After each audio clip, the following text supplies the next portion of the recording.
पांडे जी, श्री हरिवंश महाराज जी। राधा वल्लभ, श्री हरिवंश महाराज जी, आपके चरणों में कोटि कोटि प्रणाम। महाराज जी, आपकी कृपा से जीवन में कोई प्रश्न अब बाकी नहीं रहा है। सारी परेशानियों का हल आपके श्रीमुख से श्रवण करता हूँ।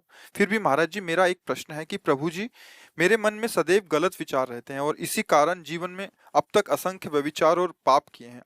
अब लो नशानी अब ना नसई हो का संकल्प सदैव टूट जाता है।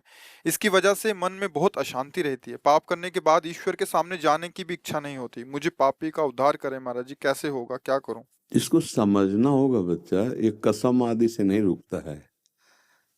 अब लो निशानी अब ना नसीब कह दिया इससे रुक जाएगा, ऐसा नहीं। पूर्वाभ्यास बहुत दृढ़ है भोगों का, इसी जन्म से नहीं, बहुत जन्म हो चुके हैं।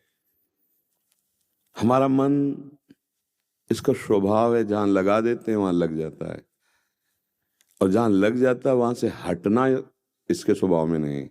इसके स्वभाव में लगना है, हटना इसके स्वभाव में नहीं। हटाना पड़ता है। जैसे किसी भी भोग में लगा हुआ है, थोड़ी देर भोगेगा, फिर हटना जैसा लगेगा, पर फिर उसी भोग में लग जाएगा। फिर वो उसी भोग को नवीन रूप से भोगना चाहेगा, नवीन शरीर में भोगना चाहेगा। ये इसकी जो मलिनता है, बिना विवेक उदय हुए ये नष्ट नहीं होगा। विवेक, जो आप सत्संग सुन रहे हैं, शास्त्र स्वाध्याय कर रहे हैं, इन्हीं से जागृत होता है। और जागृत हुआ आपके अंदर तो आप अपने को सभा में बोलने लगे कि मैं व्यभिचार दोष से युक्त हूं, मैंने पाप किए। ये विवेक बुलवा रहा है। अज्ञानी, अविवेकी, पापात्मा जीव ऐसा नहीं बोल सकता।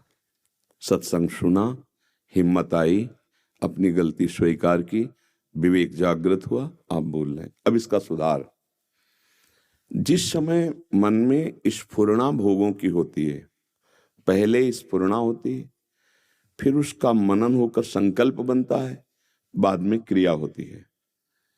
अचानक कभी क्रिया नहीं होती भोगों की। जैसे ठोकर लगी गिर गए, ऐसे कभी भोगों में नहीं गिरते। ध्यान से देखना, हमारी बात सुनना। पहले स्फुरणा होती है अंदर, अमुक भोग, फिर उसका चिंतन बनता है, फिर संकल्प बन करके हमारी क्रिया की ऐसी वृत्ति उत्पन्न होती है, कुछ भी हो करना है। जब संकल्प बन गया, फिर मिटाना बहुत कठिन है। मिटाया जाता है जहां स्फुरणा हुई, वहां। भोग की स्फुरणा जब होती है, उसको गाढ़ चिंतन में ना बदलने दिया जाए, इसलिए कहते